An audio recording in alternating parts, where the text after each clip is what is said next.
وإنه لحب الخير لشديد أفلا يعلم إذا بعثر ما في القبور وحصل ما في الصدور إن ربهم بهم يومئذ لخبير.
Bismillahirrahmanirrahim. Assalamualaikum warahmatullahi wabarakatuh. Innal hamdalillah nahmaduhu wa nasta'inuhu wa nastaghfiruh wa na'udzu billahi min syururi anfusina wa min sayyiati a'malina may yahdihillahu fala mudhillalah wa may yudlil fala hadiyalah. Ashhadu an la ilaha illallah wahdahu la syarikalah wa ashhadu anna Muhammadan abduhu wa rasuluhu la nabiyya wa la rasula ba'dah. Allahumma shalli ala Muhammad wa ala ali Muhammad kama shallaita ala Ibrahim wa ala ali Ibrahim wa barik ala Muhammad wa ala ali Muhammad kama barakta ala Ibrahim wa ala ali Ibrahim fil alamin innaka Hamidum Majid. Wa qala Allah ta'ala fil Qur'anil Karim Utslu ma uhiya ilaika minal kitabi wa aqimis shalah innas salata tanha 'anil fahsya'i wal munkar wala dzikrullahi akbar wallahu ya'lamu ma tasna'un. Wa qala Nabi sallallahu alaihi wasallam ittaqillaha haitsu ma kunta wa atbi'is sayyi'atal hasanata tamhuha wa khaliqin nas bi khuluqin hasanin. Alhamdulillahirabbil alamin. Jamaah salat maghrib yang insyaallah dimuliakan Allah Subhanahu wa taala. Alhamdulillahirabbil alamin. Yang pertama kita ucapkan syukur kepada Allah Subhanahu wa taala dengan sebesar-besar syukur karena di sore hari ini alhamdulillah kita dipertemukan oleh Allah Subhanahu wa taala dalam keadaan sehat walafiat, dalam keadaan bahagia, dalam keadaan iman dan Islam di hati kita. Alhamdulillah. Yang kedua, salawat dan salam semoga tetap tercurah kepada baginda Rasulullah Nabi Muhammad sallallahu alaihi wasallam, pada keluarganya, sahabatnya, dan mudah-mudahan kita termasuk hamba yang dipilih oleh Allah Subhanahu wa taala yang nantinya memegang teguh sunnah-sunnah beliau sampai akhir hayat kita. Mudah-mudahan kita mendapatkan syafaat dari beliau. Amin ya rabbal alamin. Jamaah salat maghrib yang insyaallah dimuliakan Allah Subhanahu wa taala. Alhamdulillah, ya, mohon maaf sebelumnya, gitu. Ini tadi kondisional, gitu. Saya kira tadi terlambat, nih. Karena dari pagi kita berkunjung di satu tempat. Saya pikir Giri Tontro itu dekat, Pak. Ternyata sudah pucuk selatan sana. Ya, diminta sama yayasan untuk ngecek salah satu rumah, karena kita ya mohon doanya juga pada santri-santri dan jamaah sekalian gitu kan. Kita kemarin mendapat amanah tanah wakaf ya 700 meter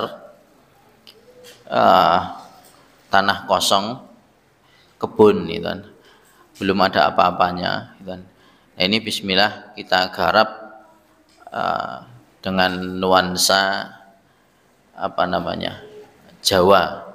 Jadi kita buat sebenarnya bukan masalah membuatnya ini, karena biayanya juga seminimal mungkin, maka kita buat tadi ngecek rumah joglo itu Pak, limasan yang kami cari di online, ternyata adanya di Wonogiri yang jual itu. Nah, itu kan kampung saya. Saya pikir cuman sini, ternyata itu udah 15 menit lagi udah ke pantai. Ada pantai Nampu, Sembukan, Sadeng. Wah banyak ini. Tinggal dikit lagi udah nyampe pantai. Nah, lihat-lihat tempat, rumah, dan ternyata memang bagus. Dan tadi alhamdulillah transaksi kita dapat rumah limasan ya. Kalau joglo itu tinggi, itu hanya limasan. Nanti kita modifikasi, beli rumahnya aja, nanti kita bawa ke Solo, dipasang di Solo ini. Tidak jauh, nanti Mas siapa nama? Mas Ipul ya tahu insya Allah. Jadi di Etan Rail kira-kira 200 meter dari rel ke timur. Kalau Pondok Zaid kan di barat rel, itu nanti insya Allah cabang Putri ya menyediakan. Alhamdulillah di sore hari ini kita bisa berkumpul di kesempatan yang berbahagia. Ada satu hadis yang luar biasa dari Ibnu Umar ya. Ini kita menyambut tahun baru. Berkata bahwa Rasulullah SAW bersabda, barang siapa yang menyerupai suatu kaum ya, maka tidak termasuk bagian dari, maka dia termasuk bagian dari mereka. Barang siapa yang menyerupai suatu kaum, maka dia termasuk bagian dari mereka. Ya, itulah jawabannya kenapa kok diliburkan tanggal 8 sampai 18 ya, biar tidak melewati tanggal 1 Januari ya. Terjawab sekarang itu. Ini rahasia tapi kita sampaikan gitu. Demi kebaikan kita semuanya. Agama Islam telah melarang kita untuk meniru-niru orang kafir. Sebagai contoh, merayakan tahun baru adalah perayaan paganisme, lalu diadopsi menjadi ritual agama tertentu. Merayakannya berarti telah meniru-niru mereka, satu kebiasaan ya. Sekarang pada sibuk mencari petasan ya, akhirnya apa, membuat atau menggiring opini kita, wah berarti petasan rapopo gitu. Padahal pada hukum asalnya ya, setidaknya ketika kita membakar satu petasan ya, kita akan membakar juga uang, otomatis tidak bermanfaat. Jadi satu contoh, ketika kita buang uang tanpa ada manfaat ya, jelas itu juga mudarat ya, apalagi suaranya mengganggu orang lain ya. Kenapa habis nyumet petasan ini dinyalakan dibuang, kenapa nggak dikantongi gitu kan, ya meledak di sini ya. Itu satu contoh gitu kan. Kalaupun orang kita tidak suka ya, sebenarnya hanya kita membunyikan itu, petasan saya nggak bunyi gitu kan ya, ternyata juga bunyi gitu kan. Yang katanya nggak bunyi ternyata bunyi ya, itu juga mengganggu orang lain. Nah ini yang dinamakan meniru ya perayaan mereka ya. Sungguh ironis memang kondisi umat Islam saat ini. Sebagian orang mungkin sudah mengetahui kenyataan sejarah, seolah-olah mereka menutup mata dan menyatakan boleh-boleh saja merayakan tahun baru ya. baru beberapa waktu yang lalu, beberapa hari yang lalu, gitu, Allah Subhanahu wa taala juga mengambil salah satu guru kita, ulama kita, ya, almarhum Ustaz Aris Munandar. Ya, kita ketahui bahwa keilmuan beliau, kesolehan beliau, ya, setelah beberapa waktu ada Ustaz Muin rahimahullah, kemudian ada Ustaz Aris Munandar rahimahullah. Satu persatu orang-orang soleh, guru kita, ulama kita diambil oleh Allah Subhanahu wa taala. Ya. Apakah kita juga akan merasa wah, tetap tenang-tenang saja? Ya. Adakah rasa kecewa bahwa kita belum bertemu dengan mereka? Ya, dua Jumat yang lalu, ya, sebelum Ustaz Aris Munandar diambil Allah Subhanahu wa taala, beliau itu khutbah di Masjid Iska. Ya, kebetulan saya Jumatan di sana juga, di Masjid Iska sini, ya. Saya ingat betul pesan beliau, dan dalam perasaan saya, gitu kan, waktu beliau menyampaikan satu berita juga motivasi dan juga ilmu, banyak sekali yang beliau sampaikan. Intinya adalah tentang kehati-hatian kita menghadapi zaman yang akan datang, ya, zaman yang betul-betul nanti akan penuh dengan fitnah, ya, baik fitnah wanita, fitnah jabatan, dan fitnah masih banyak lagi. Ya, beliau sampaikan untuk kembali kepada agama Islam, berpegang teguh kepada Al-Quran dan seterusnya. Nah, dalam hati saya, ya, waktu itu yang saya rasakan ketika hari Jumat itu sama seperti sebelum Ustaz Muin wafat. Saya bertanya dalam hati ketika mendengarkan khutbah beliau itu, ini adalah salah satu guru dan ulama kita saat ini. Saya beruntung Jumat ini saya bertemu dengan beliau. Saya bilang gitu. Bagaimana nanti kalau Allah Subhanahu wa taala sudah memanggil ulama-ulama satu persatu? Ternyata ya betul Pak, saya ketika itu hari Sabtu, ya, kalau nggak salah itu Jumat atau Sabtu itu, saya di Wonogiri, atau Ahad malahan, Senin kalau nggak salah, Ustaz Aris Munandar Senin pagi, ya, Senin pagi, ya, betul. Saya masih di Wonogiri, dikabar sama teman itu. Ya Allah, ternyata betul, ya, Allah Subhanahu wa taala telah memanggil satu persatu ulama dan guru kita, ya. Lalu dengan siapa lagi kita belajar? Dengan siapa lagi kita meminta fatwa, meminta petunjuk ketika Allah Subhanahu wa taala mencabut satu persatu? Ya, memang masih ada, ya, kata orang kalau penjahat ditangkap, itu kan, maka akan muncul yang lebih yang lebih sangar, yang lebih ekstrim lagi. Ya, kalau yang ditangkap itu begal mobil, besok muncul begal mobil, begal motor jadi begal mobil, dan seterusnya. Nah, ini kalau ulama, ya, mati satu tumbuhnya bukan 1000, sulit untuk menumbuhkan ulama. Dan ketika ada seorang ulama yang diangkat oleh Allah Subhanahu wa taala diberikan ilmu, belum tentu yang diberikan amanah ilmu itu sama kapasitasnya seperti ulama-ulama yang sudah diambil oleh Allah Subhanahu wa taala. Maka marilah kita bersama-sama merapatkan barisan, mendekat dengan orang-orang soleh, meminta doa mereka, meminta petunjuk mereka. Jangan sampai meninggalkan Al-Quran dan hadis. Ya, banyak sekarang, ya, bertemu dengan banyak orang, ya, bertemu dengan banyak orang. Ketika waktu itu disampaikan, ya, bahkan ada yang menganggap pokoknya yang nggak pakai atau memakai baju tertentu, ya. Enggak memakai atau memakai baju tertentu itu, Masya Allah, ada yang mengatakan, ini cerita dari kawan kemarin, itu diharamkan, makruh atau diharamkan atau bahkan dilarang.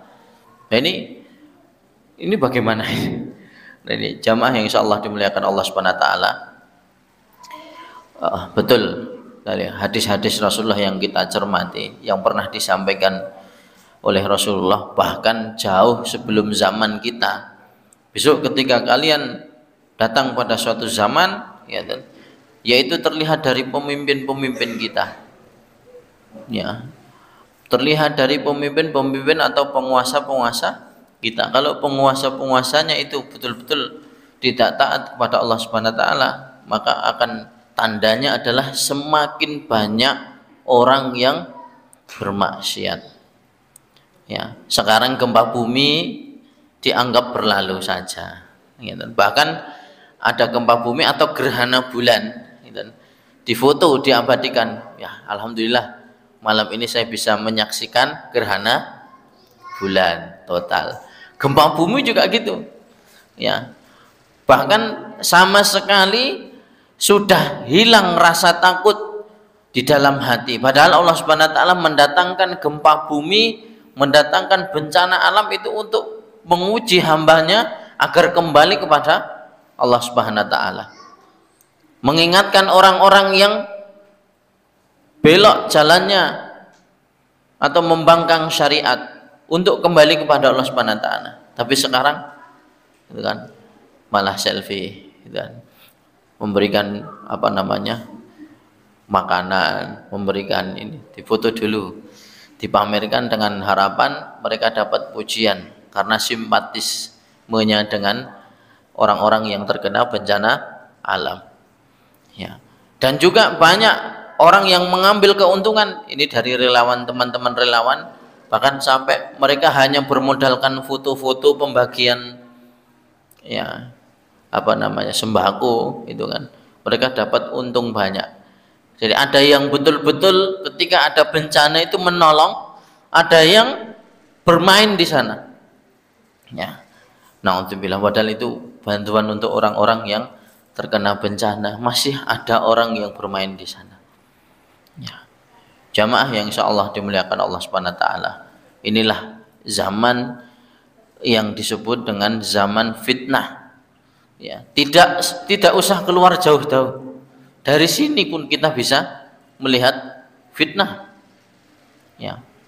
Kok ada orang yang bilang, wah Pak, aku nek metu saiki melihat, ya, banyak perempuan yang tidak memakai jilbab, yaitu menjadikan maksiat mata. Di HP pun ada sekarang, nggak usah jauh-jauh, nggak usah keluar, tinggal kita bagaimana membentengi diri kita. Jamaah yang insya Allah dimuliakan Allah Subhanahu Wa Taala, sedikit penghantar, ya, marilah kita lanjutkan, ya. Niki biidnillah, ya. Baterai saya juga tinggal dikit, ya. Bawa cas, apa namanya, charger, kabelnya salah, Pak. Jadi harusnya Type-C, bawa yang kecil. Masya Allah, mudah-mudahan cukup, ya. Kalau tidak cukup, ya kita nanti lanjutkan, ya. Jamaah yang insya Allah dimuliakan Allah Subhanahu Wa Taala, di pekan yang lalu itu ada kita sudah sampai bab tentang sunnah muakkadah dan ghairu muakkadah, sudah selesai. Lalu kita masuk dengan bab yang baru, hal yang makruh dalam sholat, ya. Yang pertama, menolehkan kepala atau melirikkan mata. Ini berdasarkan sabda Rasulullah SAW, itu adalah pencurian pandangan oleh setan dari sholat seorang hamba. Menolehkan kepala atau melirikkan mata, ya. Ada satu hadis yang lain menyampaikan, maka lebih baik bola mata ini diambil, ya, saat sholat, daripada kita sholat kemudian mengalihkan pandangan dari tempat sujudnya, ya. Tapi di kitab Minhajul Muslim ini memasukkan golongan ini adalah yang makruh. Alah, meng makruh Pak Ustadz, Makruh itu artinya dibenci oleh Allah. Sholatnya menghadap Allah, tapi bola matanya pergi kemana-mana. Ya. Kemudian yang kedua, menengadahkan kepala, ini menghadap ke atas, ya noleh-noleh, lirak-lirik, ya sekarang mengenadahkan kepala. Kenapa orang-orang yang melihat ke atas dalam sholat mereka, hendaklah mereka benar-benar berhenti melakukannya, atau mata mereka benar-benar dibutakan. Ya, ini saya pernah di satu jamaah itu ya menyaksikan langsung, yang namanya sholat di samping saya gitu. Ketika imam tersebut ya Bapak A gitu kan, nah, mungkin jamaah yang di samping saya ini agak kurang suka dengan beliau gitu kan, atau mau sudah diingatkan berkali-kali tapi juga tidak mengindahkan peringatan. Ya, kata beliau, wah Bapak A ini sholatnya terlalu cepat. Ya, tapi menurut saya biasa aja Pak. Selama kita masih bisa membaca Subhana rabbil a'la wa bihamdih, Subhana rabbil a'la wa bihamdih, Subhana rabbil a'la wa bihamdih, atau dengan bacaan yang lain Subhanakallahumma wa bihamdika Allahumma gfirli. Ya, dengan bacaan yang seperti ini saat ruku, sujud, kemudian bersifat tumakninah, tidak terburu-buru atau istiqomah dalam bacaan. Ya, saya kira tidak apa-apa. Ya. Tapi saat imamnya Bapak A gitu kan, ini terlambat sekali Pak. Contoh, ya, pada saat dia duduk di antara dua sujud, imamnya sudah berdiri, dia baru sujud. Ketinggalannya sampai kayak gitu. Atau saat berdiri di rakaat kedua dan ketiga sholat jahar, imamnya sudah sujud, dia baru i'tidal, sami Allah liman hamidah. Tidak boleh ya. Jadi pada jamaah sekalian, dan ini ada satu pedoman hadis. Kalaupun itu betul, imam tidak bisa bersikap tumakninah, ya, maka sunnahnya kita taat kepada imam. Adapun keburukan imam ini tidak berefek kepada makmum. Mbuh bacaan imam salah-salah, ya, diingatkan tidak mau mengindahkan peringatan, nanti setelah selesai imam salam baru diingatkan. Ya, salah gerakan atau bahkan terlalu cepat dalam gerakan tertentu, ini imam makmum berhak mengingatkan imam setelah selesai. Tapi ya ojo pas sholat, ya mungkin jangan batal. Ya, kalau pas sholat ya harusnya sikap kita mengikuti imam sampai selesai. Kalau imam salah dalam bacaan, kita benarkan ya dengan cara-cara yang disampaikan. Tapi untuk putri, kalau seorang laki-laki dia mengucapkan tasbih, ya subhanallah. Kalau untuk putri bertepuk tangan. Gimana tepuknya, Pak? Seperti ini. Kenapa tidak memakai suara? Karena suaranya seorang perempuan itu adalah aurat. Nah, kok bisa? Ya bisa. Mau seperti apapun, mau diapakan, suara perempuan itu tetap aurat. Makanya tidak dibenarkan atau tidak dianjurkan berbicara dengan laki-laki yang bukan, selain yang bukan mahramnya. Apa yang dilakukan ketika sahabiah Nabi saat berbicara dengan lawan jenis, lawan mahramnya, yaitu berlindung di balik tabir, ya, atau sutroh. Jadi yang didengarkan suara saja, itu pun hanya berbicara seperlunya dan ketika kepepet. Ya, sekarang orang teleponan itu berapa jam itu Pak?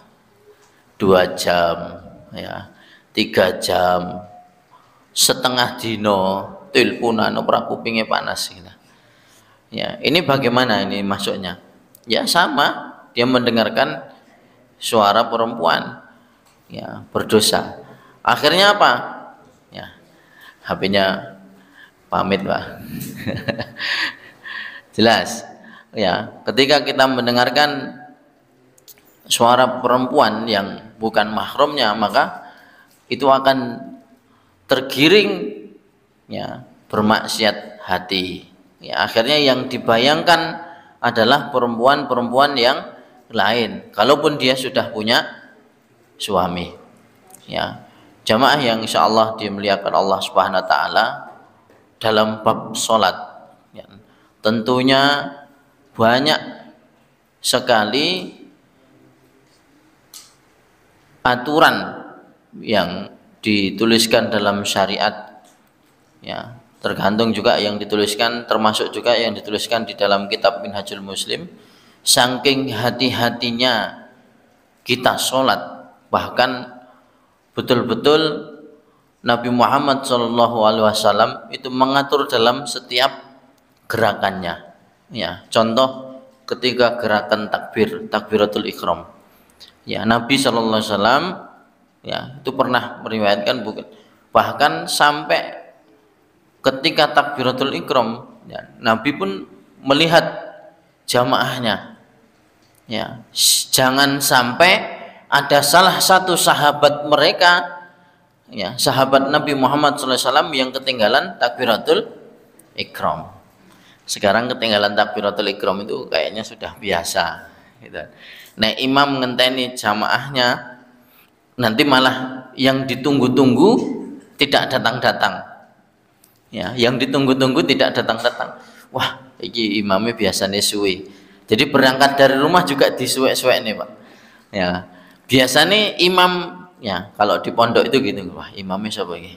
Ya, Ustadz Abu Hasan, ya, atau Ustadz Husain. Ada nggak Ustadz Husain? Husain ada nggak Husain? Ya. Wah, Ustadz Husain ini rasanya ya. Panjang nih jamaah nih Bang. Salat subuh apalagi, wah salat subuh. Macane surah Al-Mulk, tabarakalladzi biyadihil mulku wa huwa ala kulli syai'in qadir.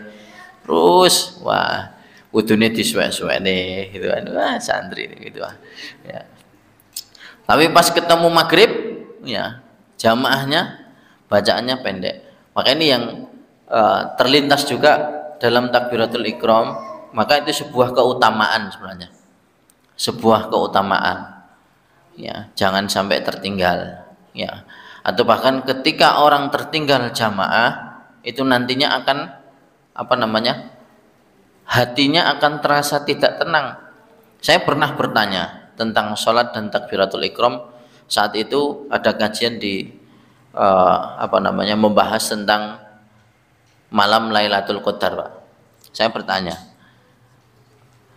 seperti apa atau bagaimana Ustadz? Itu pertanyaan saya. Ini masih seputar takbiratul ihram. Giat-giat kita mendapatkan pahala 27 derajat. Apakah setiap orang yang sholat di masjid berjamaah itu mendapatkan pahala 27 derajat? Ya, tidak. Ya, tidak semua orang yang sholat berjamaah di masjid itu mendapatkan pahala 27 derajat. Ada yang dilihat, ya. Jadi orang jamaah di masjid itu ada yang datangnya sebelum azan. Wah, ini pahalanya paling gede dewi, Pak. Ya.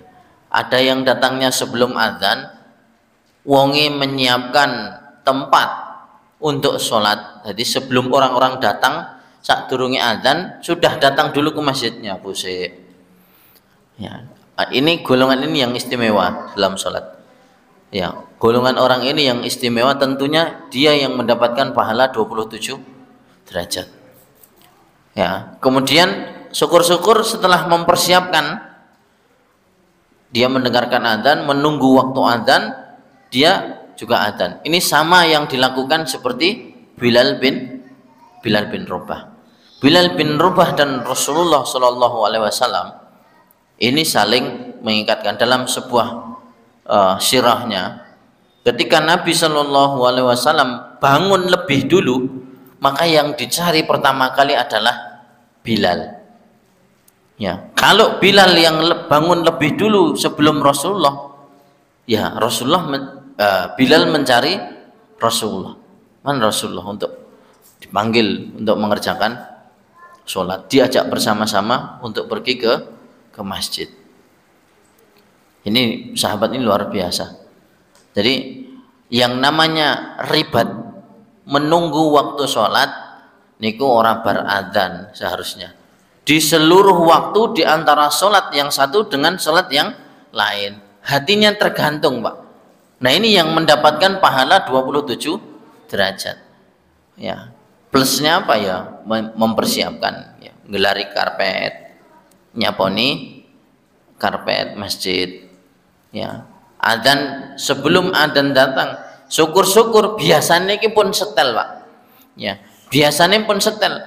Orang mungkin orang yang datang, ya ini kebanyakan kok, bukan orang mungkin ya, kebanyakan kecil ya, kebanyakan kecil ini, sebagian kecil ya.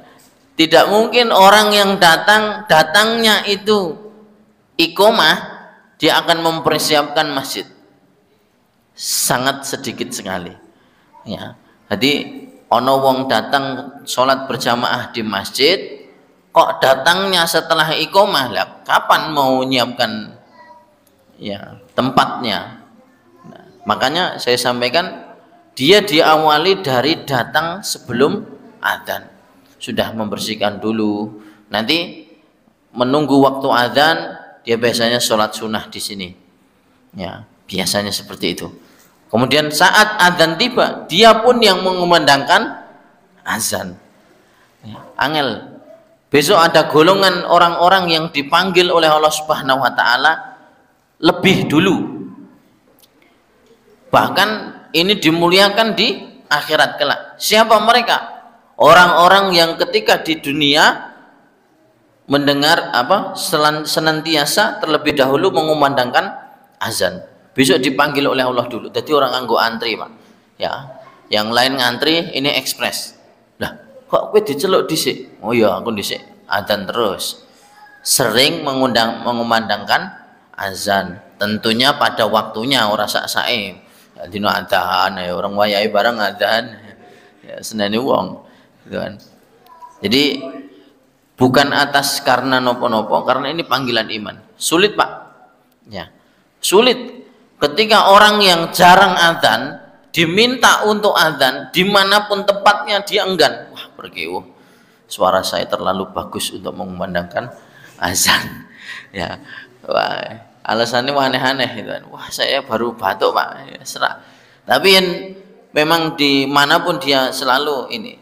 Saya yakin yang seperti ini sebenarnya yang patut dipilih menjadi pemimpin ya. Pemimpin itu kon dhisik, Pak, ora kere dhewe. Ingat kisahnya Rasulullah SAW saat berada di perbatasan Mekah. Saat itu Nabi memimpin orang-orang kafir Quraisy ya, termasuk yang dipandang Nabi SAW tidak pernah berbohong walaupun dengan orang-orang kafir sekalipun. Apa yang disampaikan Nabi saat itu? Bangun ya, semua panglima pada menyiapkan kuda. Wah ini ada suara perang. Jadi memang dari kejauhan itu terdengar suara gemuruh ya. Kalau di padang pasir kan suara angin kan kenceng, Pak. Kalau ada yang pernah datang ke puncak ya, biasanya suaranya ya, kayak suara gemuruh ya. Kalau di puncak mah gemuruhnya karena angin nabrak mungkin tenda, mungkin pohon atau daun, nah, suaranya ya kayak gitu ya. Tapi nek gemuruhnya di padang pasir ya, itu ternyata saat panglima pembesar-pembesar Quraisy naik, wah ini jangan-jangan ada perang ya. Nabi Muhammad SAW itu sudah turun dari bukit. Wah ditanya, ada apa wahai Muhammad? Ya mboten enten napa-napa, niku ming swara badai pasir ya. Ternyata Nabi Muhammad SAW itu sudah terlebih dahulu gitu. Jadi memang betul orang-orang pilihan Allah Subhanahu wa taala itu sudah sejak dari lahir wis dipilih ya. Ada juga yang mungkin saat ini sedang dalam proses, jadi dia lebih mudah diarahkan. Jadi tanda-tanda seorang pemimpin gitu kan. Pasti punya amalan istimewa. Ingat nggak kisahnya Salahuddin Al-Ayyubi? Ya, ditanya dari sekian banyak pasukan, siapa yang dari dia balik sampai sekarang tidak pernah meninggalkan tilawatil Quran? Ya, coba yang dari pagi ini contoh ini. Ini masih sudah di pondok semua ya? Sudah di pondok semua. Coba siapa yang dari pagi ya bangun sebelum subuh? Coba tunjuk jari. Sebelum adzan subuh. Saya sampaikan sebelum adzan subuh. Wis tangi sik, syukur nggugahi koncone wis tangi. Tahajud. Atau qiyamul lail weh titikane. Qiyamul lail 2 rakaat atau 1 rakaat. Ada? Wah, ada. Engko meratal meneh iki. Ya. Yang sholat sunnah sebelum subuh. Ya, sholat fajar. Hilang wisan. Ya, hadiahnya besar ini. Ya, hadiahnya takbir. Didoakan bersama-sama jadi ulama. Ya, ayo.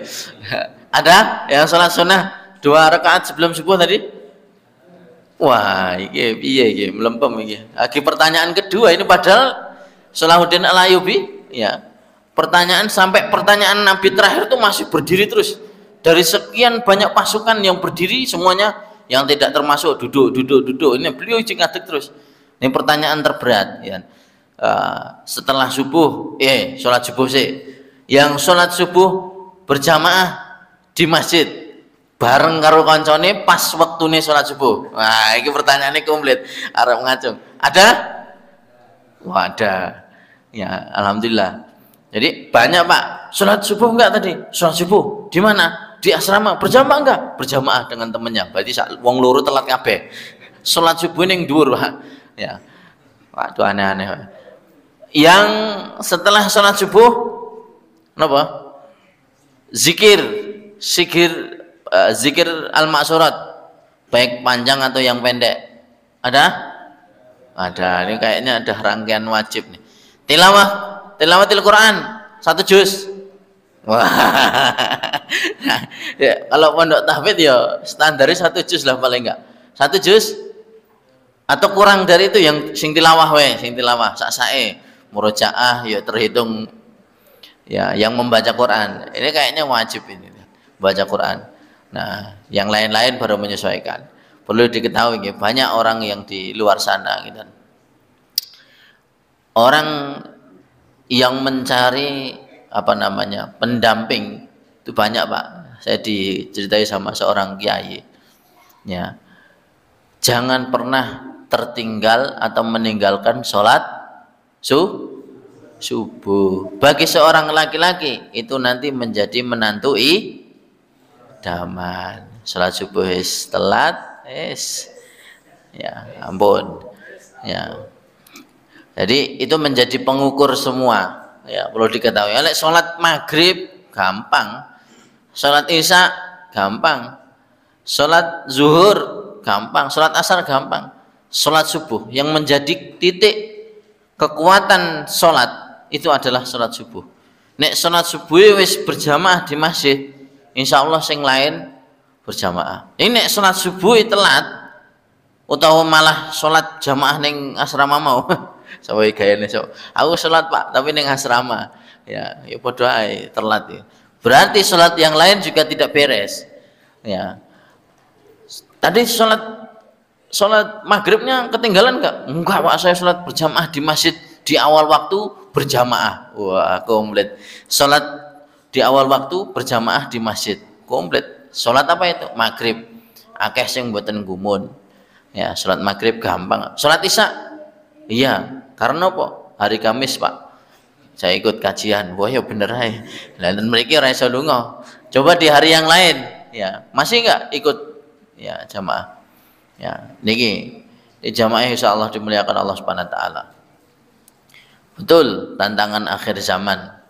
Ya, banyak orang-orang yang sholat tapi perkataannya masih berbohong. Banyak orang-orang yang mereka membaca Quran tetapi sikapnya tidak seperti sebagaimana yang disampaikan dalam Al-Qur'an. Ya.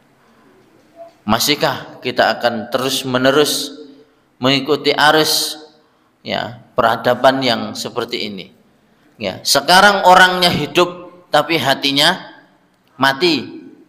Ya. Jangan ningali tiang kempal. Ya. Saya itu sering menegur saat rapat. Saya bilang rapat itu nggak perlu lama-lama, ya, nggak usah lama-lama, 1 jam cukup. Ya, kita buat pola, kita sampaikan di sana. Syaratnya apa? HP dikumpulkan neng ngarep. Ini ndang rampung, Pak. Ning nek rapat kok HP ini dicekel dhewe-dhewe, pengajian ya dicekel dhewe-dhewe, rampung-rampung. Ya. Bahkan ilmu yang disampaikan atau punya gagasan apapun dia tidak akan nyambung sampai hatinya. Apa yang disampaikan kecuali notulen, ya mungkin dia harus pakai laptop atau yang lain. Ya sekarang zamannya pun modern.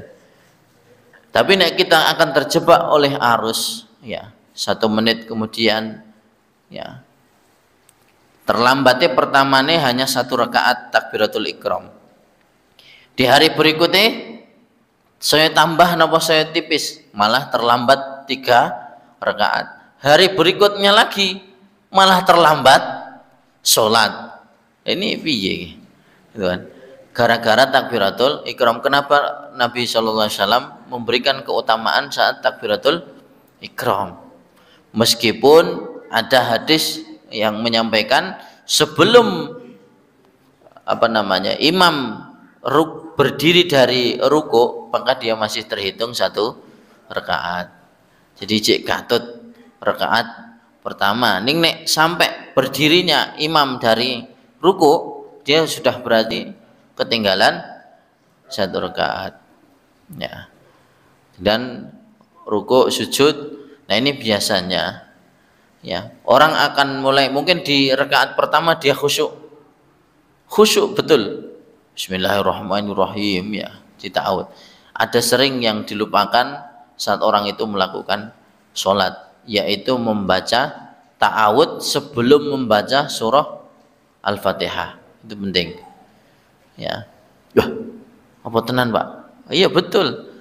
Ya, kadang-kadang kita takbir, Allahu Akbar, takbir ra ikhlas, telat itu kan. Melayu karo ngos-ngosen. Ya. Makanya itu tadi keutamaan yang disampaikan, kenapa harus datang sebelum waktunya azan tiba. Ya. Tidak semua orang mendapatkan pahala 27 derajat. Ya, mosok wong sing datangnya terlambat takbiratul ikram juga dapat 27 rakaat. Ya enggak mungkin, pasti dikurangi, tidak sama seperti itu. Maka yang disampaikan oleh beliau waktu itu ketika kita mengikuti kajian, pentingnya takbiratul ikram itu akan mempengaruhi seluruh rakaat dalam sholat. Sujudnya jadi tenang, itu kan. Duduk di antara 2 sujudnya juga jadi tenang. Rabbik firli, ya ada berapa itu jumlahnya? 8. Coba hitung bareng-bareng. Rabbik firli warhamni wajburni warfa'ni warzukni wahdini wa'afini wa'fu'ani. Ada yang riwayat lain 7, ada yang 6, ada yang baca Rabbik firli, Rabbik firli, Rabbik firli. Ya, dan Jawa Timur Rabbik firli wae ora kanthi, Pak. Rob nulis langsung balik meneh. Iya betul. Allahu Akbar, Allahu Akbar, Allahu Akbar, waladhdallin amin, baliknya. Rob ngono urung kate. Urung ganti wis baliknya. Saya pernah sholat di sana di rakaat waktu itu saya sampaikan cepet banget sholat ini, ya Allah, ya karena memang sudah menjadi tradisi, ya sudah menjadi tradisi. Kalau bisa itu nanti saya jadi teringat pesan Nabi Muhammad SAW. Betul, semakin zaman mendekati hari kiamat, mendekati zaman fitnah, zaman kehancuran, itu tandanya sholat. Tidak betah tinggal di masjid. Wis niki wis penyakit. Jadi sholat ya beda dengan orang yang punya agenda loh, itu beda. Ya, jadi ten griya nggih mboten napa-napa, tapi sholat itu merasa pas ketika mau berangkat dengar azan, hati yang sakit dengan hati yang tidak sakit ini, azan maghrib, alhamdulillah, berarti hati ini sehat.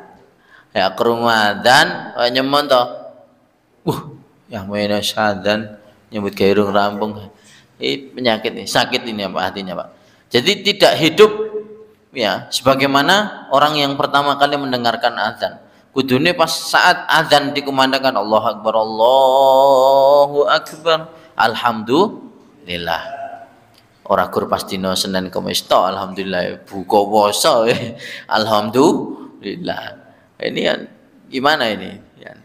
Kemudian ada yang ketiga, ya sampai dia menghindari suara azan.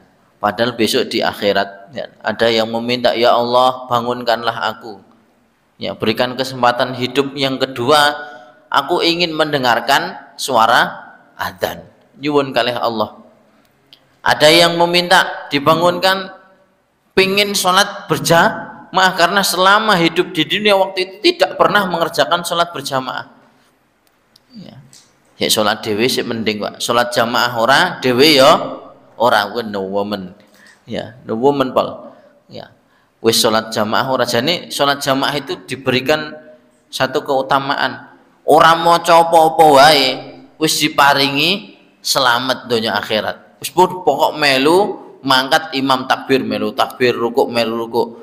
Ya, sampai ada orang yang rubuh-rubuh gedang datang sholat berjamaah kurang rakaatnya, yo melu salam. Ya, dalam satu hadis wis ngono kuwi katut karo imam. Mergone wonge orang mudeng sholat isya tekone pas rakaat kweri dhewe ya gur sijak tok jendil blas bablas ni ora. Iya ada yang mengatakan niku katut kalih imam. Lho ora mudeng kok bebas no wong mboten mudeng.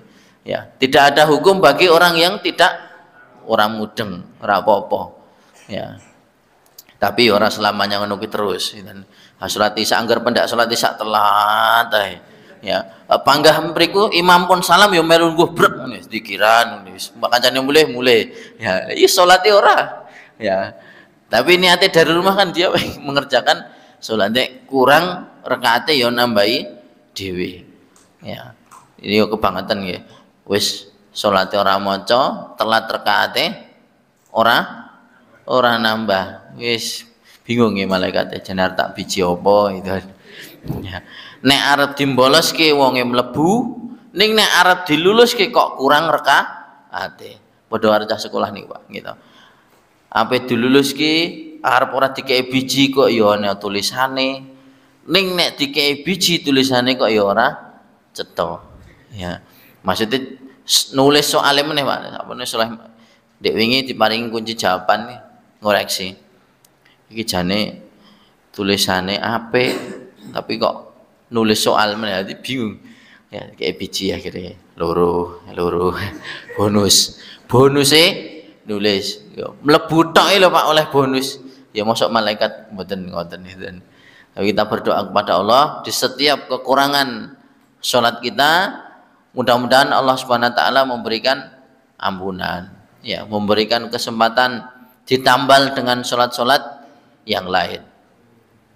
Lalu kemudian apakah sama orang yang mengerjakan sholat wajib yang dibarengi dengan sholat sunnah dengan orang yang mengerjakan hanya sholat wajib dok? Ya jelas berbeda. Ini ada hubungannya dengan pahala 27 derajat. Tentunya orang yang mendapatkan pahala sempurna sholat 27 rakaat itu sholatnya dalam keadaan tenang. Ya, jadi proses tenang itu dia datang pasti sebelum azan. Dia melakukan sholat sunnah ketika sudah azan dia juga mengerjakan qobliyah sholat sunnah yang mengiringi sholat wajib. Setelahnya pun juga seperti itu. Dia mengerjakan sholat ba'diyah yang mengiringi sholat wajib. Ya, tentunya dia akan mendapatkan pahala.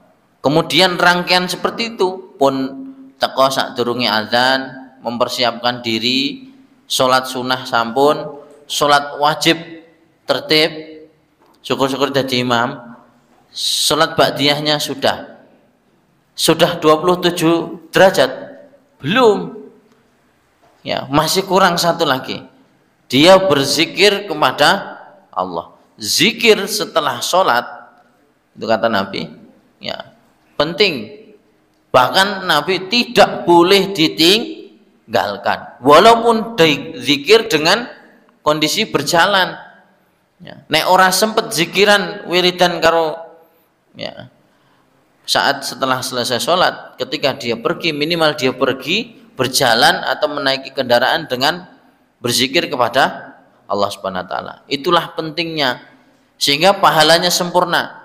Ya, nek dalam satu hadis itu disebutkan tidak hanya dia datang sebelum azan, tapi dia melakukan wudhu dulu di rumah. Jadi wudhunya punten griya sampai masjid dia mempersiapkan sesuatu, memastikan bahwa ketika dilaksanakan sholat jamaah itu semua kondisi jamaah sudah siap. Ya. Tapi sekarang berbeda dengan tahun-tahun yang lalu. Tadi hari ini tadi saya berangkat dari masjid ke masjid, kadang-kadang mampir, Tuhan, ada masjidnya besar, ya Tuhan. Padahal dan coronanya sudah nggak ada. Karpeting ya tetap mboten digelar, Pak. Sayang, masjid itu mewah. Ya. Tapi nggak ada karpetnya.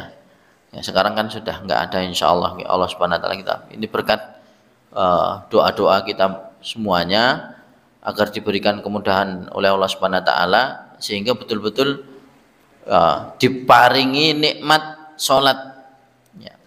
Diparingi nikmat khusyuknya mengerjakan sholat.